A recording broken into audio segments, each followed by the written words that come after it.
আমার কিন্তু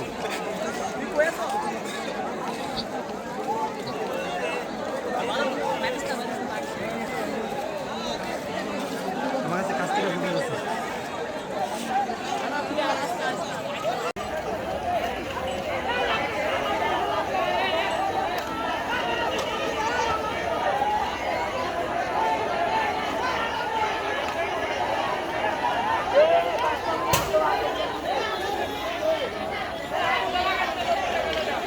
উত্তেজনা ছিল, ওইটা নিজেদের মধ্যে ভুল বোঝাবুঝি ছিল। এর মধ্যে দুইটা গোষ্ঠী, একটা হলো আজিজ গোষ্ঠী, একটা হলো উকিল গোষ্ঠী। তো উকিল গোষ্ঠী আজিজ গোষ্ঠীর মধ্যে দীর্ঘদিনের বৈরিতা এবং শত্রুতা আছে। আপনারা তো জানেন যে ব্রাহ্মণবাড়িয়ায় আসলে গোষ্ঠীগত দ্বন্দ্ব অনেক প্রকট এবং এটা দীর্ঘমেয়াদী। এটা নিয়ে একটা ছোটখাটো বিষয় নিয়ে তারা বড় বড় দাঙ্গা তৈরি হয়ে যায়। তো এটা গত তিন দিন আগে যখন ছোটখাটো বিষয় নিয়ে একটা ভুল বোঝাবুঝি হয়েছে, তো এটা নিয়ে আজকে তারা দরবারে বসছিল মীমাংসার জন্য।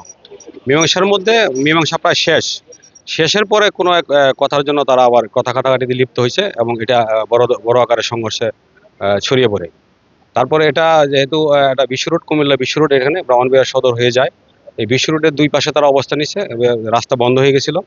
আমরা প্রথমে সংবাদ পেয়ে নিজেরাই চেষ্টা করছি, পরবর্তীতে আমরা এবং আর্মি সহায়তা যৌথ বাহিনী মিলে পুরো রাস্তা আমরা এটা এখন ক্লিয়ার করে দিচ্ছি। বড় ধরনের কোনো হতাহতের সংবাদ পাওয়া যায় নাই।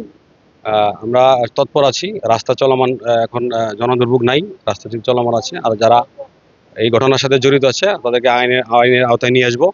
এটা আমাদের ঊর্ধ্বতন কর্তৃপক্ষের নির্দেশে আমরা এটা ব্যবস্থা নিচ্ছি।